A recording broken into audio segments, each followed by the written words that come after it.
April मास 17 तारिख बुधवार दिन श्रीराम नवमी अवसर में आरंभ हो विभिन्न साहिर साहिजात रावण मेढ़ नागा विभिन्न साही आखड़ारू बंधाइबे कलाकार हाथ हथियार सहित सज्जित होई बादी साही को जाई नृत्य प्रदर्शन करिवे। ए साहिजात परंपरा केउ अनादि कालरू चली आसी रामनवमी ठारू रामाभिषेक पर्यंत 15 दिन व्यापी एई साहिजात अनुष्ठित हेबो। जिला प्रशासन मध्य एथिपई आर्थिक सहायता प्रदान करिवे। साहिजातर रावण मेढ़ नागा चरित्र माने विभिन्न जागा आखड़ा रे अभ्यास चलाइछंती। नागा पाहुल ठारू आरंभ करी मेढ़ नृत्य रावणर ठाणी माणी अभ्यास करुछंती कलाकार माने।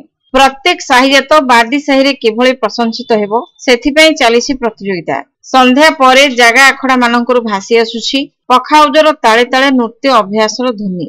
बुधवार दिन श्रीमंदिर रे राम जन्म नीति पालित हेबो। कालिका देवी साहिरू बाहरिबो राम जन्म लीला। 18 तारिख दिन यज्ञ रक्षा नीति संपन्न हेबो। हरचंडी साही एवं माटी मंडप साहिरू बाहरिबो निशाण शोभायात्रा। 19 तारिख दिन हरचंडी साहिरू परशुराम बेसरे कलाकार नृत्य प्रदर्शन करिवे। श्रीमंदिर को जाई परशुराम कलाहरण नीति रे शामिल हेबे। 20 तारिख दिन बनवास नीति हेबो। मार्कंडेश्वर साहिरू साहिजात बाहरिबो। 22 तारिख दिन सीताचोरी नीति श्रीमंदिर रे संपन्न हेबो। कुंडाईबेंट साहिरू 2 जण कलाकार रावण बेसरे उपनीत हेबे। प्रत्युषरे रामकृष्ण सुआर रावण बंधाई बादी साही परिक्रमा करिवे। रात्र रे सुआर साहिर जगदीश महापात्र रावण बेसरे बादी साही दोलमंडप साही को जाई नृत्य प्रदर्शन करिवे। 23 तारिख दिन श्रीमंदिर रे दहन नीति अनुष्ठित हेबो। दोलमंडप साहिरू बाहरिबो लंका पोड़ी रावण। 24 तारिख दिन सेतुबंध प्रस्ताव नीति हेबो। बाली साहिरू रावण बाहरी जगन्नाथ बल्लभ मठ को जाई सेतुबंध नीति संपन्न करिवो। पुनश्च 26 तारिख दिन बाली साही रावण बाहरी नृत्य प्रदर्शन करिवो एवं जगन्नाथ बल्लभ मठ को जाई रावण बद्ध प्रस्ताव नीति रे शामिल हेबो।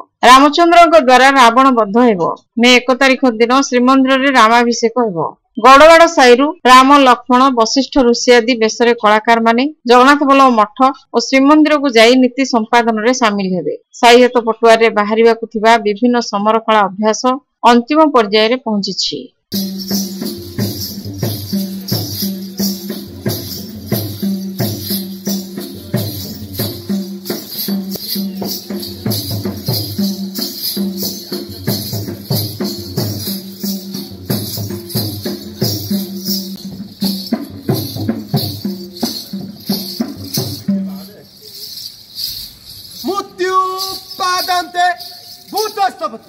दीनकर स्ताति मनमामय पाश्चात्य लोकपाल मम भय चकिता पादे रेणु भजन्ति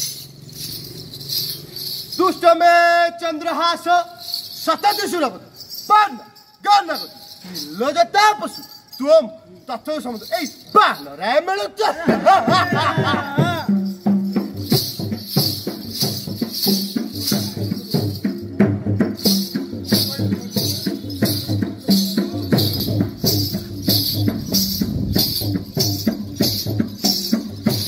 जातम ब्रह्मकुले ग्रजधन पते जाकुंभ कनानुज पुत्रम सक्रायित स्वयं दशशिर पुनर्भुज विंशति दैत्य कामचरे रथस्व विजयी पारे समुद्र गुरे हे सर्व निष्परिणम दत्तई बलिनम दय बड़े दुर्बल।